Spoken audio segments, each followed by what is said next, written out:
Well, the Prime Minister is peddling far-right conspiracies in a desperate bid to deflect from his own rule-breaking. Working families are being hit with steep hikes to energy prices, low wages falling even further, and a triple whammy of Tory tax rises.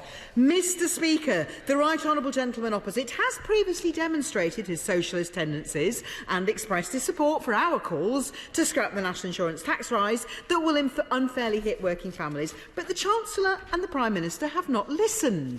In fact, this government's tax hikes for working people and businesses mean we will have the biggest tax burden in 70 years. I wonder if the Chancellor will be addressing this shortly. She then mentioned far-right conspiracy theories, which seem to be in relation to the Leader of the Opposition. So let me quote his own words, where the Right Honourable Gentleman said, "I accept the conclusions reached by Ms Levitt QC, and in the interests of transparency and accountability, I have decided to publish her report in full. In doing so, I would like to take the opportunity to apologise for the shortcomings in the part played by the CPS in these cases. But I also want to go further. If this report and my apology are to serve their full purpose, then this must be seen as a watershed moment. In my view, these cases do not simply reflect errors of judgment by individual officers or prosecutors on the facts before them.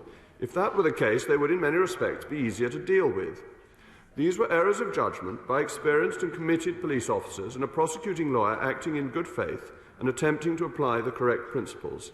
That makes the findings of Ms Levitt's report more profound and calls for a more robust response." But, Mr Speaker, this is the traditional understanding of ministerial responsibility, that somebody who is in charge of a department, and the Right Honourable Gentleman was in charge of the Crown Prosecution Service, was following the Critchell-Down principle of taking responsibility for what went on in his organisation and then apologising for failings. And my right honourable friend, the Prime Minister, has apologised similarly for mistakes that may have been made in Downing Street. So I think, Mr Speaker, that what is sauce for the goose is sauce for the gander, and that the geese and the ganders should not complain one or the other. They are perfectly fair and reasonable points of political debate.